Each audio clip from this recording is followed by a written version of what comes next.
Hi అండి. మీకు ఈ వీడియో నచ్చినట్లయితే వీడియోని లైక్ చేసి ఛానల్‌ని సబ్స్క్రైబ్ చేయండి. కౌశిక్‌కి మగబిడ్డ పుట్టగానే ధాత్రి సుధాకర్‌కి ఫోన్ చేసి స్పీకర్ ఆన్ చేయండి మావయ్య అని చెప్పి తల్లి బిడ్డ ఇద్దరు క్షేమం వదిన పన్నంటి మగబిడ్డకి జన్మనిచ్చిందని చెప్పటంతో నిషి వైజయంతి ఇద్దరు టెన్షన్ పడుతూ ఉంటారు. అమ్మ ఇద్దరు క్షేమంగా ఉంటే అంతకంటే ఇంకేం కావాలి, కానీ బ్రేకులు ఫెయిల్ అయ్యాయి అన్నారు కదా, ఎలా అమ్మా అని సుధాకర్ టెన్షన్ పడుతూ ఉంటే కేదార్ ఏదో ఒకటి చేస్తానని చెప్పారు మావయ్య, మీరేమి కంగారు పడకండి అని ధాత్రి అంటుంది. అలాగేనంటూ సుధాకర్ ఫోన్ పెట్టేస్తారు. ఆ రంగా గాడు ఆ కార్లు కదలకుండా చేశాడంటలే అమ్మి, వీళ్ళు ఖచ్చితంగా గుద్దుకుంటారు చస్తారు అని వైజయంతి అనడంతో అయితే అంబులెన్స్లో ఉన్న వాళ్ళు అందరూ పైకి పోతారు అని నిషి సంతోషపడుతూ ఉంటుంది. ఇక కేదార్ ఏదో ఒకటి చెయ్యి అని ధాత్రి వేడుకుంటూ ఉంటుంది. ఇక అంబులెన్సు చాలా దగ్గరికి వస్తుంది. అప్పుడే కేదార్ కిరణ్ వాళ్ళు ఆ కార్లని పక్కకు తోసేస్తారు. ఇక గుద్దుకునేసిందనుకొని ధాత్రి కౌశికి ఇద్దరు టెన్షన్ పడుతూ కెవ్వుమని కేకలు పెడుతూ ఉంటారు. అయితే అంబులెన్స్ గుద్దుకోకుండా నేరుగా వెళ్తూ ఉంటుంది. అమ్మయ్య అని ధాత్రి సంతోషపడుతూ ఉంటుంది. అయినా కూడా ఇంకా బ్రేకులు అలాగే ఫెయిల్ అయిపోయి ఉండటంతో ఎలా అని అనుకుంటూ కంగారు పడుతూ ఉంటుంది. అయితే కేదార్ వీళ్ళ అంబులెన్స్ని ఓవర్టేక్ చేసేసి చాలా ముందుగా వెళ్ళి ఇక రివాల్వర్ తీసుకొని టైర్కి గన్తో షూట్ చేసేస్తారు. అక్కడ ఒక పెద్ద మట్టి కుప్ప ఉంటుంది. కేదార్ రివాల్వర్తో అంబులెన్స్ టైర్ని కాల్చటంతో అది కాస్త అదుపు తప్పి ఇక ఆ మట్టి కుప్పపైకి వెళ్ళిపోతుంది. దాంతో మట్టి కుప్ప కాబట్టి అంబులెన్స్కి ఏమీ కాకుండా అంబులెన్స్లో ఉన్న వాళ్ళు కూడా అందరూ క్షేమంగా ఉంటారు. అంబులెన్స్ అలా ఆగిపోవటంతో అమ్మయ్య అని అందరూ చాలా సంతోషపడుతూ ఉంటారు. వెంటనే కేదార్ అక్క ఎలా ఉందక్క అంటూ అంబులెన్స్ ఎక్కేస్తాడు. సుధాకర్, నిషి, వైజయంతి కూడా అంబులెన్స్ దగ్గరికి వస్తారు. అందరూ క్షేమంగా ఉన్నారు అని ధాత్రి చెప్పటంతో అయితే రండి ఇంటికి వెళ్దాం అని సుధాకర్ అంటారు. డాక్టర్ గారు మమ్మల్ని హాస్పిటల్కి రమ్మని చెప్పారు మావయ్య గారు, కాబట్టి మేము హాస్పిటల్కి వెళ్ళి వస్తాం అని ధాత్రి అనడంతో అలాగేనమ్మా అని సుధాకర్ అంటాడు. కౌశికి బాబుని తీసుకొని హాస్పిటల్ నుండి ఈ పాటికి వచ్చేయాలి కదా, ఇంకా రాలేదేంటి అని సుధాకర్ టెన్షన్ పడుతూ ఉంటే వచ్చేస్తారులే నాన్న కంగారు పడకు అని యువరాజ్ చెప్తూ ఉంటాడు.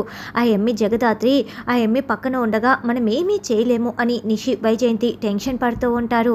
అసలు ఆ ఒక్క అవకాశం రావాలత్తయ్య, ఆ జగదాత్రిని ఇంట్లో నుంచి పంపించడానికి రావటమే లేదు అని నిషి బాధపడుతూ ఉంటుంది. అమ్మ నిషి, వాళ్ళు ఇంటికి వచ్చిన తర్వాత దిష్టి తీయటానికి దిష్టి నీళ్లు రెడీ చేశావా అని సుధాకర్ అడగటంతో చేశాను మావయ్య అని నిషి చెప్తుంది. అదిగో కౌశికి వాళ్ళు వచ్చేశారు. అమ్మ నిషి ఇంకా చూస్తూ అలా నిలబడ్డావేంటి, వెళ్ళి హారతి పట్టుకురా అని సుధాకర్ చెప్తాడు. ఇక నిషి తిట్టుకుంటూనే హారతి పట్టుకు వస్తుంది. అందరూ క్షేమంగా ఉన్నారు అమ్మయ్య, అంతే చాలు, డాక్టర్ గారు ఏం చెప్పారు అని సుధాకర్ అడగటంతో కాంప్లికేషన్స్ ఏమీ లేవు, అంతా హెల్దీగా ఉన్నారని చెప్పారు మావయ్య అని ధాత్రి అంటుంది. ఇక వెంకన్న స్వామి మాకెందుకు ఇన్ని కష్టాలు, ఈ అమ్మికి ఏమీ కాకుండా మమ్మల్ని ఇలా ఏడ్పిస్తున్నావు ఎందుకని వైజయంతి మనసులో బాధపడుతూ ఉంటుంది. ఇక దిష్టి తీసి కుడికాలు లోపల పెట్టి రండి వదిన అని నిషి చెప్తుంది. చూడు అమ్మి నిషి, నువ్వు మామూలుగా ఉండు, మళ్ళీ నువ్వు ఏదైనా మాట్లాడావే అనుకో మనమే అంబులెన్స్కి ఏదో ఒకటి చేశామని వాళ్ళకి డౌట్ వస్తుంది అని వైజయంతి అంటుంది.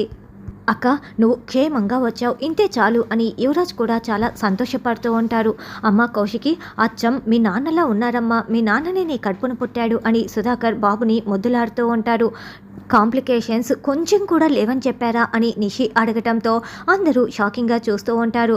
అంటే బిడ్డ అడ్డం తిరిగింది కదా, అందుకే నిషి అలా అడుగుతోంది, అంతే అని వైజయంతి కవర్ చేస్తుంది. అన్ని టెస్టులు చేశారు, అంతా బాగుందంట అని కేదార్ చెప్తాడు. వదిన అంత క్రిటికల్ సిచ్యువేషన్ నుంచి మళ్ళీ మామూలు స్థితికి రావటం అంతా కూడా మిరాకిల్ అని డాక్టర్ చెప్పింది అని, అద్భుతమని డాక్టర్ చెప్పింది అని ధాత్రి అంటే ఆ అద్భుతం పేరు ఏంటో కాదు జగదాత్రి అని, సమయానికి జగదాత్రి నన్ను కాపాడకపోయి ఉంటే నేను ప్రాణాలతో బయటపడేదాన్నే కాదు. డాక్టర్ చెప్తోంది ఒకవైపు, ఇంకోవైపు జగదాత్రి అస్సలు భయపడకుండా నాకు డెలివరీ చేసింది. Thank you Kedar, thank you Jagadhatri, నువ్వు నీ ప్రాణాలకు తెగించి అంబులెన్స్కి అడ్డుగా నిలబడి అంబులెన్స్ని ఆపేశావు అని కౌశికి చెప్తుంటే అక్క మనలో మనకి థ్యాంక్స్ చెప్పుకోవటం ఏంటక్క, నిన్ను కాపాడుకోవటం మా బాధ్యత అని కేదార్ అంటాడు. అవును వాళ్ళు చెప్తున్నది నిజమే అమ్మి, వాళ్ళు చేసిందేమీ లేదు అని వైజయంతి అంటుంది. అవునక్క వాళ్ళు అంబులెన్స్లో ఉన్నారు కాబట్టి నిన్ను కాపాడారు, నేను నిషి ఉంటే మేము అదే చేసేవాళ్ళం అని యువరాజ్ అంటే మీరిద్దరూ అంబులెన్స్లో ఉంటే ముందు మీ ప్రాణాలని ఎలా కాపాడుకోవాలని చూసేవారు, మీ గురించి నాకు తెలీదా అని సుధాకర్ అంటాడు. కేదార్ జగదాత్రి కాబట్టి వాళ్ళ ప్రాణాలని అడ్డువేసి మరీ బాబుని కౌశికిని ఇంటికి క్షేమంగా తీసుకువచ్చారు. అని సుధాకర్ చెప్పటంతో, వదిన మీరు రెస్ట్ తీసుకోవాలి కదా, డాక్టర్ గారు చెప్పారు అని ధాత్రి అంటుంది. వెళ్ళమ్మా, వెళ్ళి రెస్ట్ తీసుకో, రేపు జాతకం రాయిద్దాము, ఇంతకీ సురేష్కి చెప్పావా అని సుధాకర్ అడగటంతో కౌశికి మౌనంగా ఉంటుంది. మేము ఆల్రెడీ మెసేజ్ పెట్టాం మామయ్య గారు, అన్నయ్య ఊర్లో లేరంటలే, వచ్చిన తర్వాత విషయం చెప్తామని ధాత్రి చెప్తుంది. తర్వాత నిషి, యువరాజు, వైజయంతి గదిలో మాట్లాడుకుంటూ ఉంటారు. అసలు అక్క బాబు ప్రాణాలు తీయాలని మనం చాలా పెద్ద తప్పు చేశాము అని యువరాజ్ అంటే, అదేంట్రా అబ్బోడా, ఇప్పుడు ఆ పిల్లోడి ప్రాణాలు మనం తీయకపోతే ఎలా, ఈ ఇంటికి వారసుడు వాడే అయిపోతాడు, ఆస్తి మొత్తం ఆ ఎమ్మి వారసుడికే పోతుంది కదా అని వైజయంతి నిషి అంటారు. అయినా కూడా వాళ్ళు క్షేమంగా ఉండాలి, వాళ్ళని చంపాలనుకోకూడదు, కంపెనీ నా హక్కు, అంతేకాని వాళ్ళ ప్రాణాలు తీయటం ఏంటి అని యువరాజ్ అంటాడు. లేదబ్బోడా, ఇప్పుడు వాడు ప్రాణాలతో ఉంటే ఆస్తి నీకు అస్సలు రానే రాదు, కాబట్టి ప్రాణాలు తీయాల్సిందే అని వైజయంతి నిషి చెప్తారు. కానీ మనం ఏం చేసినా కూడా మనమే ఆ పని చేశామని అందరికీ తెలిసిపోతుంది అని యువరాజ్ అంటే, తెలియకుండా చేద్దాము, జస్ట్ ప్రాణాలు తీసేద్దాం, అది ఇంట్లో ఉన్నప్పుడు కాదు అని నిషి అంటుంది. అంటే ఈ ఆస్తి నా పేరు మీదకి రావటానికి వాడి ప్రాణాలు తీయని అవసరం లేదు, జస్ట్ కనిపించకుండా తప్పిపోయేలా చేస్తే చాలు, అప్పుడు ఈ ఆస్తి నాకు సొంతం అయిపోతుంది, ప్రాణాలు తీయవలసిన అవసరం లేదు అని యువరాజ్ చెప్పడంతో, సరే యువరాజ్, నువ్వేం చేస్తావో నాకు తెలీదు, ఈ ఆస్తి నీ పేరు మీదికి రావాలి, వాడు కనిపించకుండా అయిపోవాలి, అప్పుడు కౌశికి వదిన పిచ్చిదైపోతుంది అని నిషి అనడంతో, అవునని వైజయంతి అంటుంది. నేను చూసుకుంటానని యువరాజ్ అంటాడు. తర్వాత కేదార్ గార్డెన్లో కూర్చొని కౌశికి బాబు గురించి ఆలోచిస్తూ ఉంటాడు. ఏంటి సార్, చాలా సంతోషంగా ఉన్నట్లున్నారే అని ధాత్రి వచ్చి అడగటంతో, బాబు అచ్చం అక్కలా ఉన్నాడు కదా అని కేదార్ అంటే, లేదు సురేష్ అన్నయ్యలా ఉన్నారు అని ధాత్రి కేదార్ గొడవ పడుతూ ఉంటారు. ఒకరిని ఒకరు ఆట పట్టించుకుంటూ ఉంటారు. సరే కౌశికి వదినలాగే ఉన్నాడు బాబు అని ధాత్రి చివరికి అంగీకరించేస్తుంది. మరి మనకు పుట్టపోయే పాప ఎలా ఉంటుందో కదా అని ఇద్దరు ఊహించుకుంటూ ఉంటారు. సరే మనము వదిన దగ్గరికి వెళ్దాం పదా అని ధాత్రి కేదార్ అనుకుంటారు. కౌశికి నిద్రపోతూ ఉంటే, బాబు ఇంకా నిద్రపోయి ఉన్నాడు, మీ అల్లుడు ఇంకా నిద్రపోలేదు అని ధాత్రి కేదార్ బాబుని బయటికి తీసుకొచ్చి బాబుతో ఆడుకుంటూ బాబుని ఆడిస్తూ ఉంటారు. అలా కాసేపు ఆడుకొని మళ్ళీ తిరిగి కౌశికి దగ్గర పడుకోబెట్టి గదిలోకి వెళ్తూ ఉంటారు. అప్పుడే యువరాజు నిషి అంటూ తప్పతాగి హాల్లోకి వచ్చి పిలుస్తూ ఉంటాడు.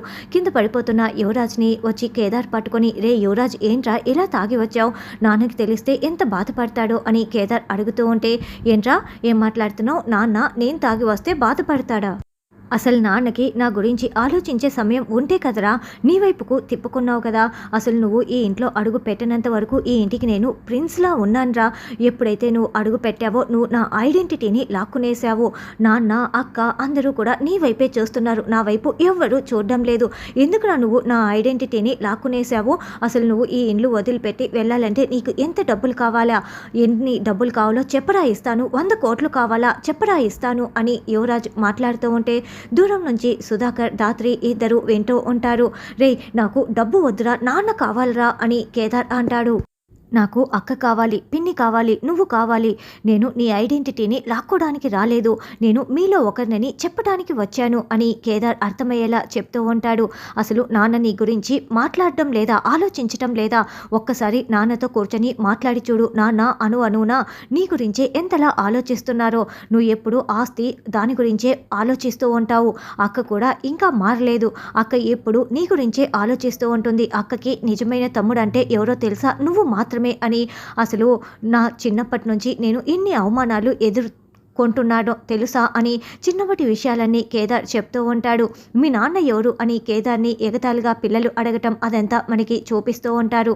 నాన్న మన అమ్మకి కావాలని అన్యాయం చేయలేదు, అదేదో అలా జరిగిపోయింది, కానీ నేను చాలా అవమానాల పాలు అయ్యాను, నేను మీలో ఒకరిని నీ ఐడెంటిటీ లాక్కోవడం కోసం రాలేదు అని కేదార్ చెప్తూ ఉంటే సుధాకర్ చాలా ఇష్టంగా వింటూ ఉంటాడు.